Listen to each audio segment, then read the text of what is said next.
Hello दोस्तों, स्वागत है आप सभी का हमारे YouTube चैनल माइंड गेनर में, जहाँ पे कि आप स्कूल और कॉलेज के सभी सब्जेक्ट का अध्ययन करते हैं, उसे एक्सप्लोर करते हैं। आज भी हम जो पढ़ाने जा रहे हैं वो है क्लास 10th का दो चर वाले रैखिक समीकरण, जो ये दूसरा पार्ट है। इसके पहले वाले पार्ट में आपने सीखा दो चर वाले समीकरण किसे कहते हैं, उसका कौन कौन सा अवयव होता है, कौन कौन सा पार्ट होता है, किस प्रकार से पहचाना जाए, ये सभी बातें आपने पार्ट 1 में सीखी थी। पार्ट 2 में हम सीखेंगे कि x और y का मान हम किस प्रकार से निकालते हैं और उसमें कितनी सारी विधियाँ हैं। टोटल 5 विधियाँ, प्रत्येक के बारे में हम देखेंगे। तो वीडियो शुरू करते हैं। आज हमें पढ़ना है विलोपन विधि, वर्ज गुणन विधि, प्रतिस्थापन विधि, तुलनात्मक विधि और ग्राफीय विधि। तो शुरुआत करते हैं विलोपन विधि से। तो जस्ट शुरू विलोपन विधि। विलोपन विधि का मतलब क्या होता है? विलोपन का मतलब विलोप कर देना, हटा देना। तो उसका सिस्टम क्या है वो देखते हैं। सबसे पहले हमने इसका नाम दिया समीकरण 1 और समीकरण 2। हमने दो नाम दिया, समीकरण 1 और समीकरण 2। हम देखते क्या हैं, या तो x वाले पद को या फिर y वाले पद को हम इक्वल करते हैं, बराबर करते हैं। याद रखें, पहला काम है हमारा x वाले पद को या y वाले पद को इक्वल करना, बराबर करना, है ना। किस प्रकार से बराबर करेंगे तो देखिए यहाँ पे, या तो उसके लिए हम गुणा की सहायता लेते हैं और या फिर हम भाग की सहायता लेते हैं। या तो मल्टीप्लाई की सहायता लेंगे या फिर डिवाइड की सहायता लेंगे, ठीक है। उसके बाद हमें क्या करना है, कैसे हमने बराबर का लिया, हमने इसे बराबर करना है। तो हम इसे, यदि हम 2 से इसे मल्टीप्लाई करते 3 के टेबल में, 2 के टेबल में कॉमन क्या आता है 6 लाने के लिए 3 को हमें 2 से मल्टीप्लाई करना होगा और 2 को हमें 3 से मल्टीप्लाई करना होगा, है ना। यदि हमें इसे बराबर करना है, यदि आपका मन है इसे बराबर करने का, तो हम क्या करेंगे, तो वो भी सिंपल है। यहाँ पे 7 है और 1 है, 7 और 1 के टेबल में क्या आता है 7 कॉमन आता है। तो 7 को हम 1 से मल्टीप्लाई करेंगे और 1 को हम 7 से मल्टीप्लाई करेंगे, तो ये बराबर हो जाएगा। तो हम यहाँ पे नहीं आते, हम x वाले को ही बराबर करते हैं, जिससे कि हमें थोड़ी सी सहूलियत हो जाएगी। तो यहाँ पे हमने x वाले को बराबर करने के लिए इसे 2 से और इधर इसे हमने 3 से मल्टीप्लाई किया। इसके बाद क्या आता है हमारे पास, देखते हैं 3 दूना। और जब भी, एक बात ध्यान रखना, जब भी इसे मल्टीप्लाई करना है तो सभी से मल्टीप्लाई करना है, इसे मल्टीप्लाई करना है सभी से मल्टीप्लाई करना है। तो इसे मल्टीप्लाई करें, 3 दूना 6x माइनस 7 दूना 14y प्लस 10 दूना 20 बराबर 0। इसे मल्टीप्लाई करेंगे minus 6x plus 3y minus 9 बराबर 0। हमने बराबर कर दिया, एक काम मेरा फिनिश। सबसे पहला काम था हमें बराबर करने का, x वाले को या y वाले को, हमने x वाले को चुना और x वाले को हमने बराबर किया। अब करना क्या है, इसके बाद हमने जिसे बराबर किया उसके चिन्ह को देखना है, क्या उसका चिन्ह अलग अलग है या बराबर है। इसका चिन्ह अलग अलग है, अलग अलग यदि हो तो हमें कुछ भी नहीं करना, और यदि सेम हो, जैसे इसका भी माइनस हो इसका भी माइनस हो, तो क्या करेंगे, या इसका भी प्लस हो इसका भी प्लस हो, तो क्या करेंगे। सिंपल सा है बाबू, नीचे वाले का चिन्ह चेंज कर देंगे, सभी का, जो भी कहते हैं पूरे समीकरण का, एक का, इसका हमने चेंज कर दिया प्लस, इसका हमने चेंज कर दिया माइनस, ये माइनस में है तो ये हो गया प्लस। अब इसका चिन्ह प्लस नहीं है बल्कि माइनस है, इसका चिन्ह माइनस नहीं है बल्कि प्लस है। अब ये फॉर्मेट करना है कब, जब इन दोनों का चिन्ह सेम हो। लेकिन यहाँ पे दोनों का चिन्ह सेम नहीं है हमारे क्वेश्चन में, तो ये करने की ज़रूरत नहीं है। अलग अलग है तो हमें कुछ नहीं करना, यहाँ लिखना है हमें जोड़ने पर, है ना। और यदि चिन्ह चेंज करना होगा तो हम यहाँ पे लिखेंगे घटाने पर। तो जोड़ने पे क्या होता है, देखिए ये दोनों आपस में कट गया क्योंकि प्लस माइनस था, और हम चिन्ह इसीलिए भी अलग करते हैं ताकि ये दोनों कट सके। अब ये देखिए 14 में से 3 जाएगा माइनस का 11y, 20 में से 9 जाएगा प्लस का 11 बराबर 0। जोड़ने पर ये चीज़ आ रहा है ना। तो माइनस 11y बराबर, ये 11 उधर जाएगा माइनस 11y बराबर माइनस 11y माइनस 11, ये समीकरण बन गया। इसके बाद आपको आता है बराबर 1, हमारा y का मान निकला 1। और जब y का मान निकल गया ना आपका तो बहुत ही आसान हो गया। अब ये y का मान आपकी इच्छा है तो ये समीकरण में डाल दो, आपकी इच्छा है तो ये समीकरण में डाल दो, x का मान अपने आप निकल जाएगा। जैसे हमारी इच्छा है इस समीकरण में डालने का, -2x प्लस वाई -3 बराबर 0 है ना। -2x प्लस वाई का मान है 1, हमने 1 दिया, -3 बराबर 0। तो -2x 3 में से 1 जाएगा, क्या बचेगा -2। अब -2 उधर जाएगा तो -2, x बराबर -2y -2 कट गया बराबर 1, -2 आएगा, सॉरी -2 उधर जाएगा +2 ये कटेगा तो -1 आएगा। क्लियर हो गया ये, है ना। एक जगह थोड़ी सी गड़बड़ हो गई थी, -2 उधर जाएगा तो +2 हो जाएगा, है ना। ये इस प्रकार से हम विलोपन विधि से बनाएंगे। तो हमने इसमें क्या सीखा ब्रीफली, सिर्फ 30 सेकेंड।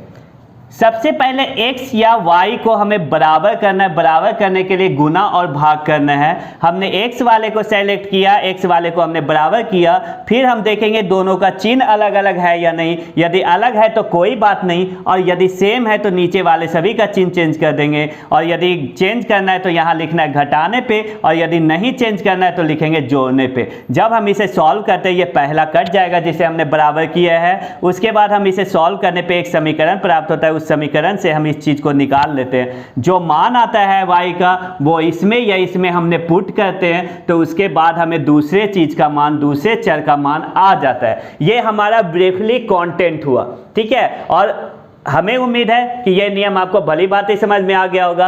अब हम चलते हैं दूसरे नियम के पीछे, जो कि है हमारा वज्र गुणन विधि।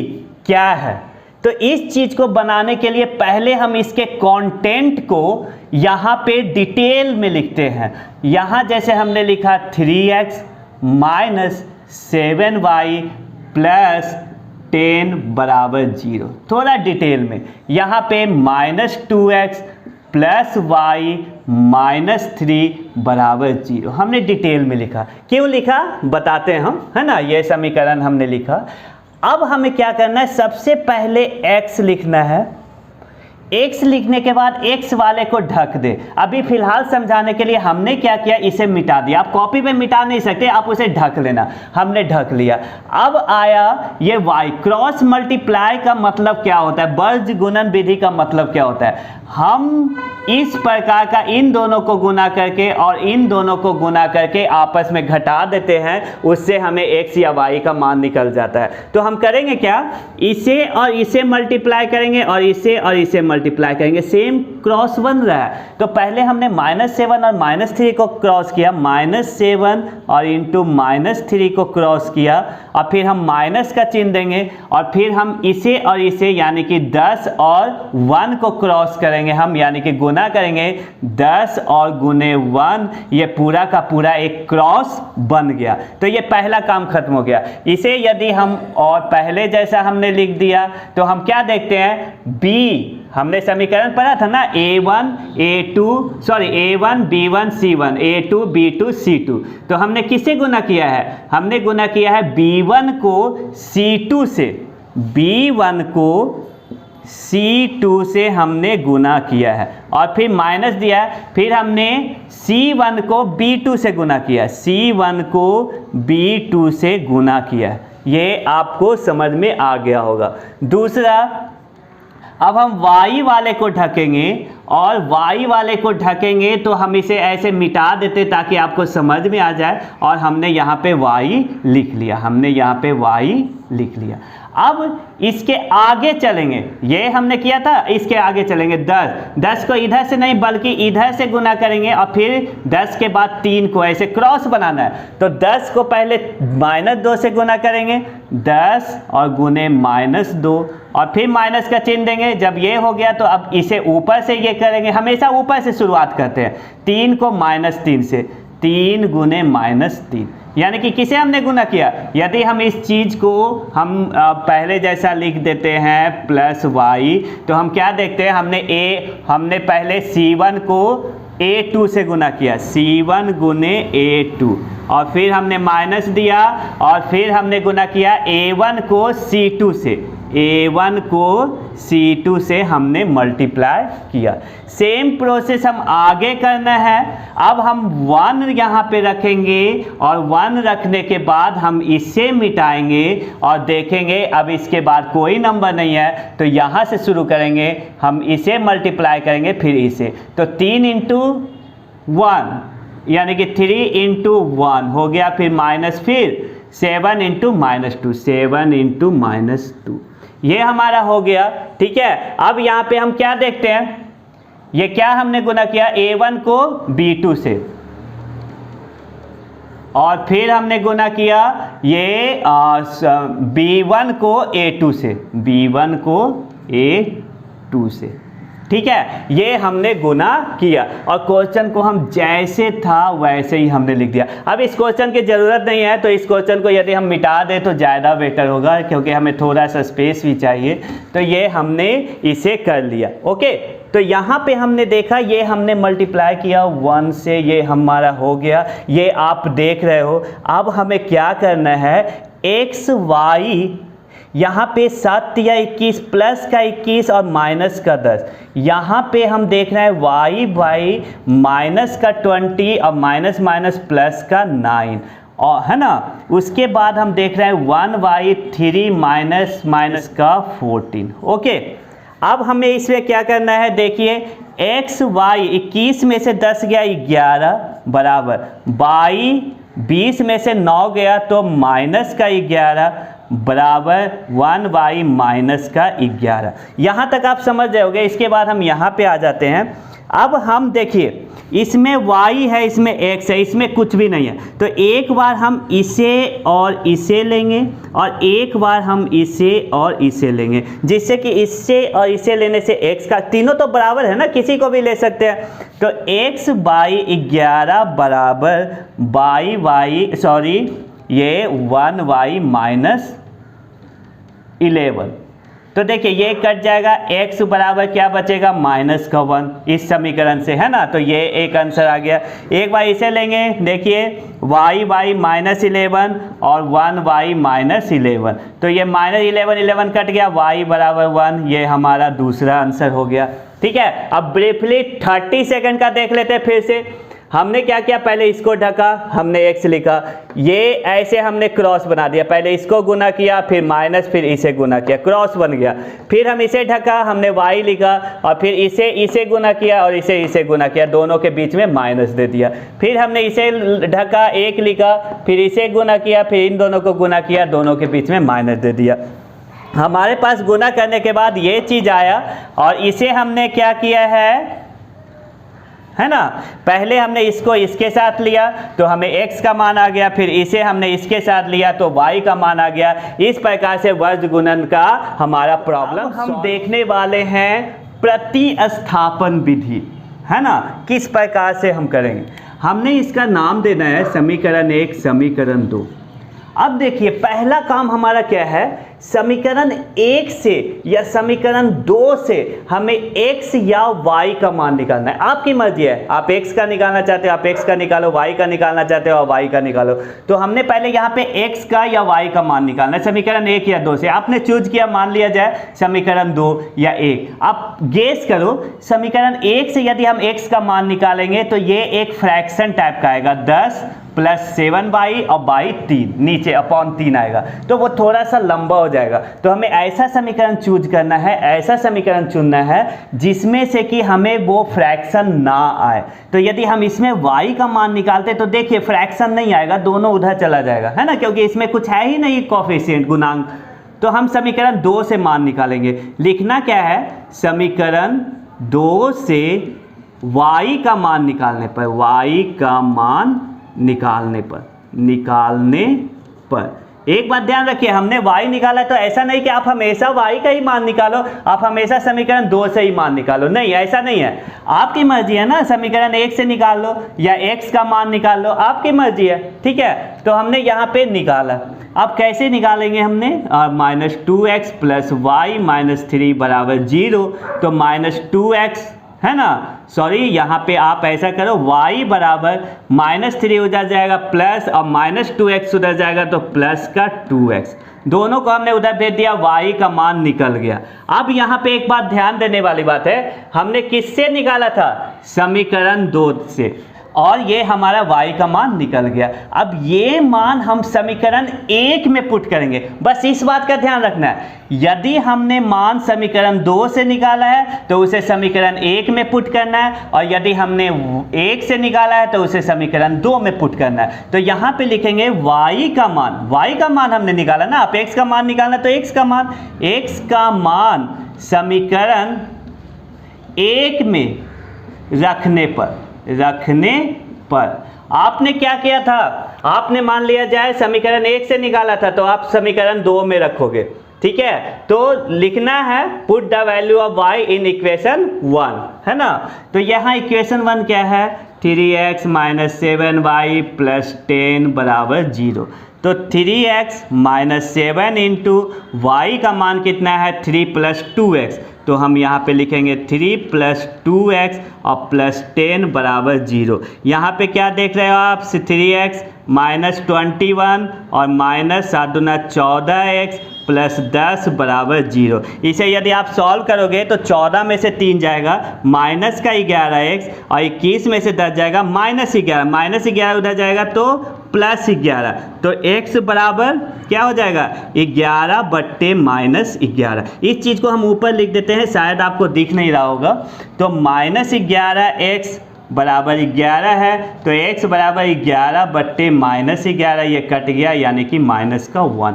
अब -1 यहाँ पे जैसे ही आया x का मान, हम इस मान को समीकरण 1 या 2 में रख देंगे। हर प्रोसेस में ऐसा ही होगा, एक चर का मान जैसे ही आता है ना, हम समीकरण 1 या 2 में उसका वैल्यू रख देते हैं। तो यहाँ पे तो दोनों समीकरण है हमारे पास, लेकिन यदि हम इसमें रख दें तो ज़्यादा आसान होगा, क्योंकि इसमें y का डायरेक्ट मान निकला हुआ है। तो इसे हमने समीकरण 3 लिखा। यहाँ पे हम लिखेंगे समीकरण 3 में x का मान रखने पर। तो यहाँ पे क्या हम देख रहे हैं, देखिए y बराबर 3 + 2x, यानी कि 3 + 2 इंटू -1 है x का मान, 3 - 2 = 1। देखिए y का मान भी आ गया, x का भी मान आ गया। अब ब्रीफली देखते हैं 30 सेकेंड में। पहले क्या करना है, दोनों समीकरण में से किसी एक समीकरण से हम x या y का मान निकाल लेते हैं। समीकरण 2 से हमने y का मान निकालने का फैसला किया और हमने y का मान निकाल दिया। अब जब हमने 2 से निकाला है तो इस मान को समीकरण 1 में भरना है। तो समीकरण 1 में y की जगह पे हमने इस मान को पुट किया, तो हमें एक चर का समीकरण आ गया। अब इससे हमने x का मान निकाला, x का मान निकालने के बाद इसे हमने इसमें या इसमें भरना है, या इसमें भी भर सकते हैं, जहाँ भी कोई समीकरण दिख रहा है। तो इसमें हमने पुट किया, तो इससे हमें फिर y का मान निकल गया। बिल्कुल आसान था, उम्मीद है आप समझ गए होंगे। जस्ट इसके बाद एक और विधि है, तुलनात्मक विधि। तुलनात्मक विधि में हम क्या देखने वाले, कंपेयर करने वाले हैं। हमारे पास समीकरण 1 है और समीकरण 2 है, कोई प्रॉब्लम नहीं है। हमारे पास समीकरण 1 है और समीकरण 2 है। दोनों समीकरण से हम x और y का मान निकालेंगे। या तो आपकी मर्जी है x का मान निकालने का, x का मान निकालिए, और यदि आपका मर्जी है y का मान निकालने का तो आप y का मान निकालिए। तो यहाँ पे मेरी मर्जी क्या है, छोड़िए, x का मान हमने निकाल दिया। तो समीकरण 1 से हमने मान निकाला। देखिए 3x - 7y + 10 = 0। तो 3x बराबर, इन सभी को उधर भेज देंगे, 10 माइनस का, और ये उधर जाएगा तो प्लस का 7y। x बराबर -10 + 7y, और बट्टे ये 3 है गुना में, तो इधर आ जाएगा भाग में। ये हमें निकल गया x का मान समीकरण 1 से। अब याद रखना है, समीकरण 1 से यदि हमने x का मान निकाला है तो समीकरण 2 से भी हमें x का ही मान निकालना है, ठीक है। यहाँ पे आपकी मर्जी या हमारी मर्जी नहीं चलती। तो यहाँ पे समीकरण 2 से लिखना है हमें, समीकरण 2 से, और यहाँ पे है -2x + y - 3 = 0, है ना। तो यहाँ पे क्या हो जाएगा, -2x बराबर, ये उधर जाएगा तो 3 और ये उधर जाएगा तो -y, x बराबर 3 - y/-2।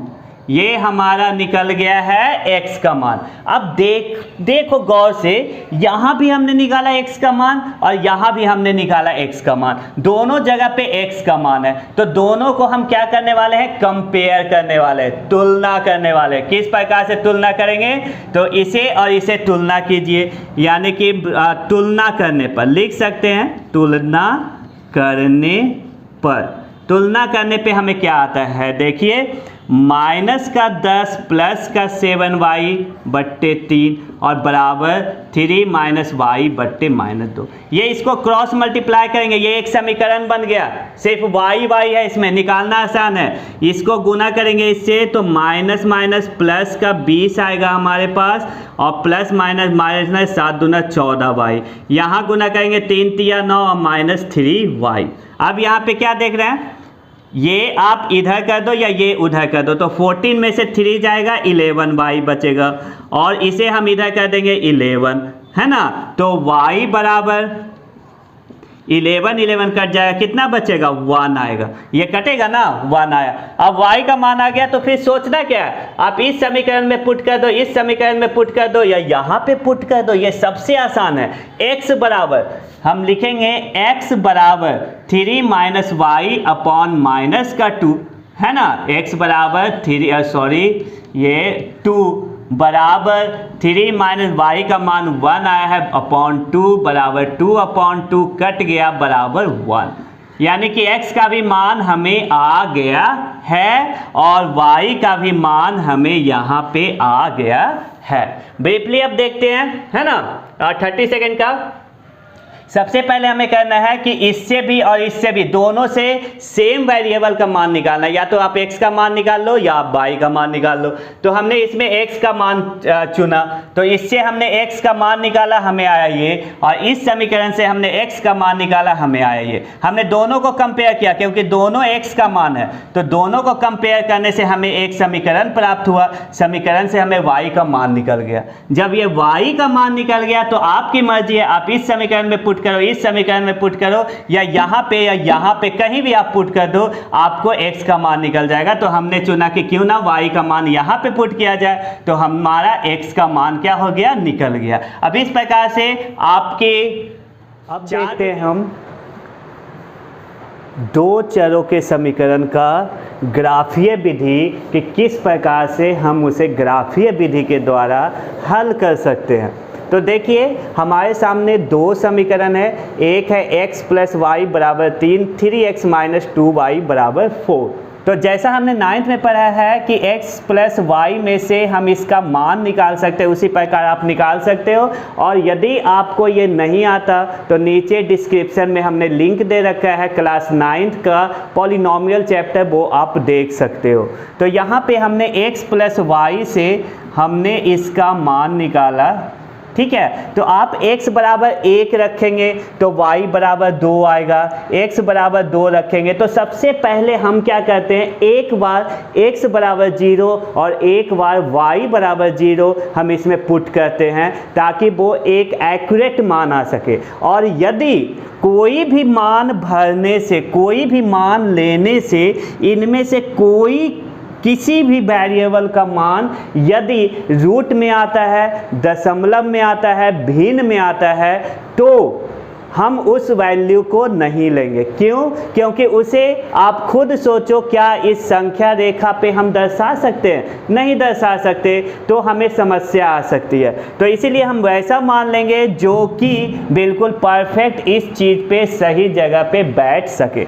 तो हमने x बराबर 0 लिया तो y बराबर क्या हो जाएगा, 3 हो जाएगा। यदि हमने y बराबर 0 लिया तो x बराबर क्या हो जाएगा, 3। इससे आसान मान क्या हो सकता है, आप खुद सोचो। तो इस प्रकार से हम इसका मान लेंगे। फिर दूसरे वाले समीकरण का यानी कि 3x माइनस 2y का बराबर 4, इसका हम लेंगे। अब इसे आप देखो, इसमें अलग अलग मान आप पुट करते हो, है ना, तो अलग अलग मान आता है। तो हम क्या करेंगे, सबसे पहले x बराबर 0 पुट करेंगे तो y बराबर माइनस 2 आएगा। आप इसे सॉल्व कर लेना, यदि मैं यहाँ पे सॉल्व करूँगा ये वीडियो लंबा चला जाएगा क्योंकि ये पहले मैं पढ़ा चुका हूँ। तो x बराबर यदि हमने 0 भरा तो y बराबर -2 आया, और फिर x बराबर हमने यहाँ पे 4 भरा तो y बराबर भी क्या आएगा, 4 आएगा। ये हमने कुछ मान लिए। हमने 1 भी लिया था x के बदले, 2 भी लिया था, 3 भी लिया था, लेकिन वो सारे मान लेने की वजह से नीचे का जो y का मान है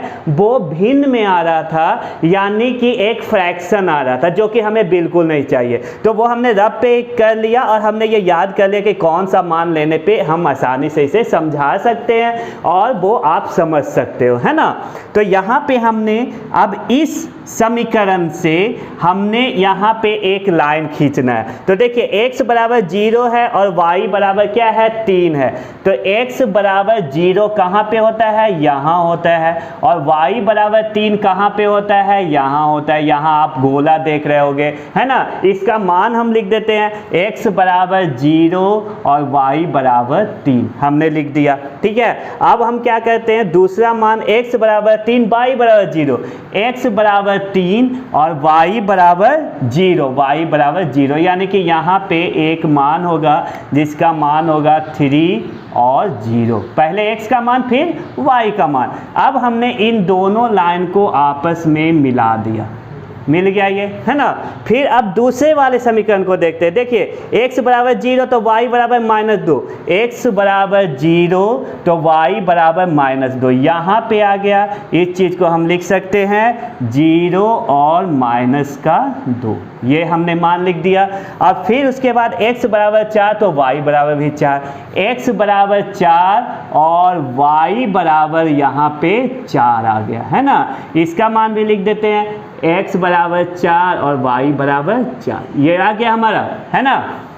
अब इन दोनों को हम मिलाने वाले, तो मेरे ये ऐसे आ गया, है ना।